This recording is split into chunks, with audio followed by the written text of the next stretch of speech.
Hello freedom seekers, Jeremy Chambers, Independence Acres Homestead. Whew, it is a beautiful Sunday morning here in southeastern Michigan. It is getting on to the middle of February and sap season started early, and we've got to do a lot of modifications quickly in order to be able to catch up, keep up, and maybe even get ahead.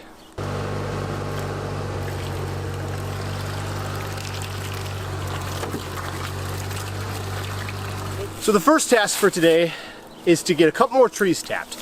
We've already got about 48 taps in this year, but we want to get in at least another maybe half dozen more. Hold, mallet.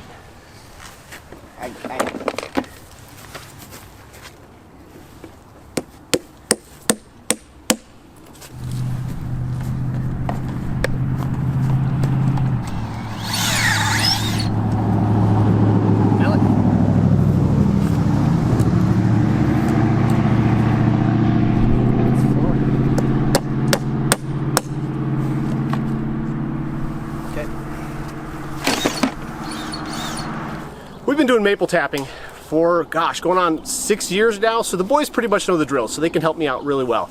But I really want to be able to get them set up so that they can be kind of autonomous when it comes to collecting the sap back in the woods. And so that's going to require us to go through the woods and clear a trail. Yesterday, we went and we bought a 55-gallon food-grade drum, cleaned it out. We've got it mounted on the back of the wagon on the lawnmower so that Luke and Josh can come out here daily and collect sap. It'll be quick, efficient, and hopefully easy so we won't get too much complaints out of the teenagers. Right, guys? Yeah, no guarantees. But there's no guarantees on that. So we're going to be back here.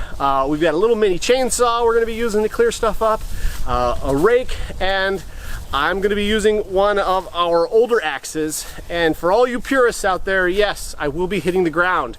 This is one of our older axes that we've relegated strictly for ground clearing usage. So ground engagement, chopping axes, chopping roots out of the ground. This is what we set this aside for. So don't come yelling at me in the comments. Oh my gosh, he put his axe into the dirt. Anyway, so we got to get to it, and then it's going to be time to collect sap because we got a nice, warm, somewhat sunny day today, and the taps are already flowing.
So the plan here in this patch of woods is to start curating it just a little bit better, reducing some of these small trees that are fighting for the nutrients, the moisture, and reducing anything that's kind of not a maple. We got a couple oaks in the area. We'll leave the older mature oaks, but a lot of these younger trees that are not maples, we're going to start clearing these out. But we have to also make decisions because we don't want to like completely raise the area, but we want it to be managed a little bit better.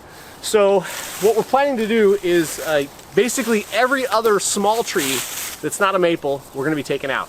So we've got two trees here. We've got to make a decision. One of them has to go because they're in the way of our maple collection path. And this is how we're judging. This one is rather straight, a little bit larger. It's about 5 inches in diameter. This one is leaning at about 10 degrees. It is only about 4 inches in diameter at the base.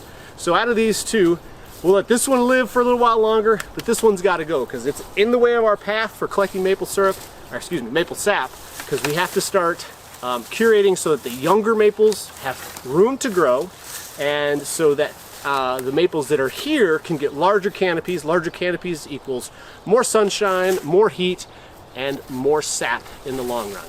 So this one's going. We've got this little Saker 20-volt mini chainsaw. Been using it out here a little bit, clearing up some of the smaller brush.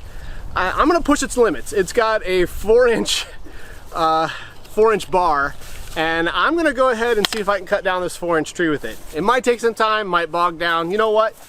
We're gonna give it a try. Let's test it, let's push it to its limits, see what it can do. All right. Okay.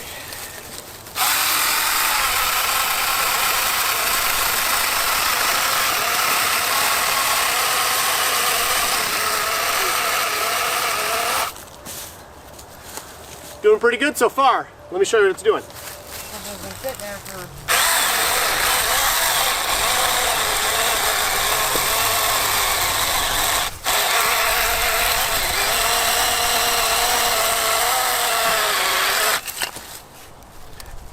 Ate through that 4-inch tree, no problems at all. Not bad. Now let's be honest. That's not what this thing was built for, but man, it cut through that thing pretty well. So definitely going to keep this thing on the 4-wheeler, on the lawnmower. So if we need to just chop up any small trees while we're out on the trail back here in the woods, should make pretty quick work. Now I wouldn't be out here cutting, firewood with it, but did a pretty good job on that little 4-inch tree. I'm going to cut it in half and have the boys drag it out.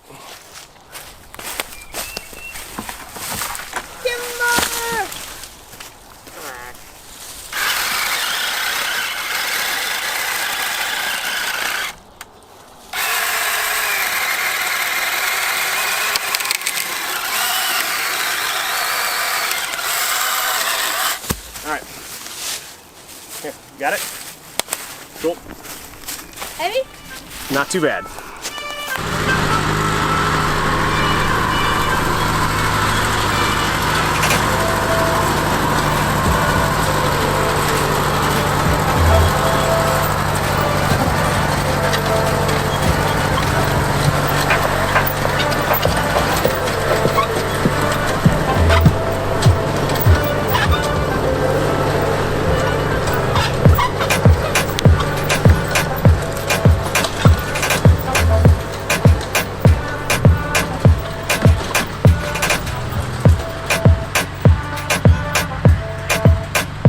What do you think, Josh? Does it work?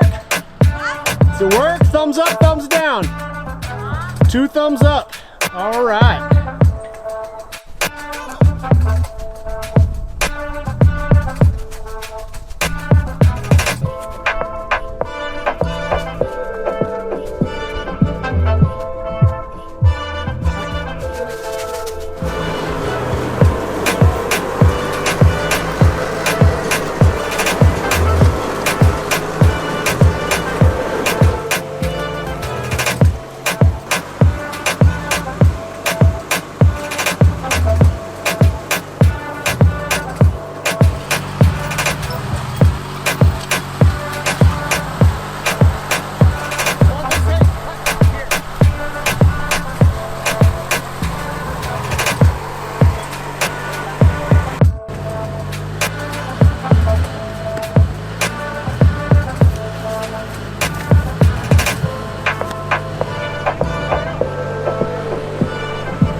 Just a quick note about the Saker 20-volt mini chainsaw. This thing really went through all the paces that we put it through today, ate through that 4-inch tree without any problems. For keeping around the house for light pruning jobs, or we're out on the trail back in the woods and we need to come, cut down some small trees or something like that, we're gonna keep this thing handy. If you're looking for something like this, I encourage you to check them out. It works. What else can I say? I do recommend that if you're going to get one, though, get one with the 2 batteries, or get some extra spare batteries, and always have an extra chain on hand. All in all, great little tool. Go check it out. Links in the description below. Well, we've done a lot of great work out in the woods today. It's time to get some more boiling done over here on our evaporator and start making some more maple syrup. We really appreciate you guys joining us. Don't forget to like and subscribe so you don't miss out on any updates. Go out and do something this week to cultivate freedom in your life. Thank you so much, and until next time, God bless. I'm bleeding a little bit. Oh well.